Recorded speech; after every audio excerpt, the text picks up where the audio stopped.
মুহাম্মাদুর রাসূলুল্লাহ সাল্লাল্লাহু আলাইহি ওয়াসাল্লাম সাহাবায়ে কেরামদেরকে যখন আয়াতে কারিমা শুনিয়েছিলেন ওমা খালাকতুল জিন্না ওয়াল ইনসা ইল্লা লিয়াবুদুন আল্লাহ পাক দুনিয়া জমিনে আমাদেরকে ইবাদত বান্দিগির জন্য পাঠিয়ে দিয়েছেন আল্লাহ পাক এই দুনিয়া জমিনে আমাদেরকে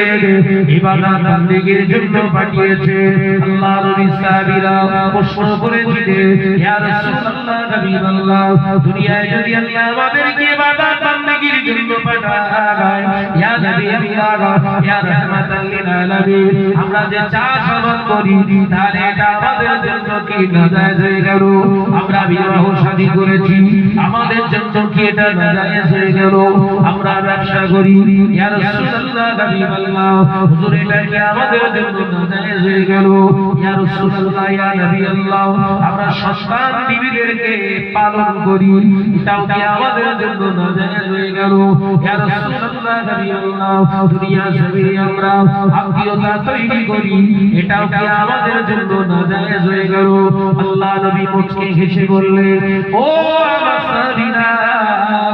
আমি নবী বিবাহ করেছি আমি নবী সন্তানের পিতা হয়েছি আমি নবী পৃথিবীর জমিনে দুনিয়ার জমিনে আমার বিবাহ হয়েছে আমি নবী সন্তান পালন করেছি আমি নবী রাষ্ট্র পরিচালনা করেছি আমি নবী পৃথিবীর জমিনে দেশ শাসন করেছি আমি নবী পৃথিবীর জমিনে ব্যবসা করেছি আমি নবী চাষাবাদ করেছি ও আমার সাহাবীরা ধর্মের প্রচার আমি করেছি ও আমার সাহাবীরা শুনে রেখে দাও জেনে রেখে দাও আমি নবী তোমাদেরকে জানিয়ে দিচ্ছি আল্লাহ কোরআনে জানিয়ে দিলেন কুল ইন কুনতুম তুহিব্বুনাল্লাহ ফাত্তাবিউনি ইহবিবকুমুল্লাহ ওয়া ইয়াগফির লাকুম যুনুবাকুম আল্লাহু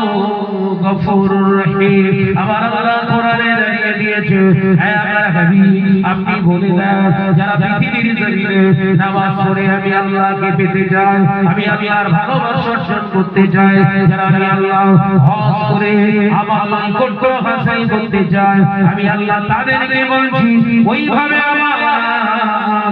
ভালোবাসার পাত্র হওয়া যাবে না আমি আল্লাহ পাক রব্বুল আলামিন জানিয়ে দিয়েছি ফাত্তাবিউনি ইহবিবকুমুল্লাহ ওরা যেন আপনার অনুসরণ করে ওরা যদি আপনার অনুসরণ করে আমি আল্লাহ ভালোবাসার পাত্র হয়ে যাবে 3 মিনিট টান ধরেস 3 মিনিট তার মানে চাষ করাটাও ইবাদত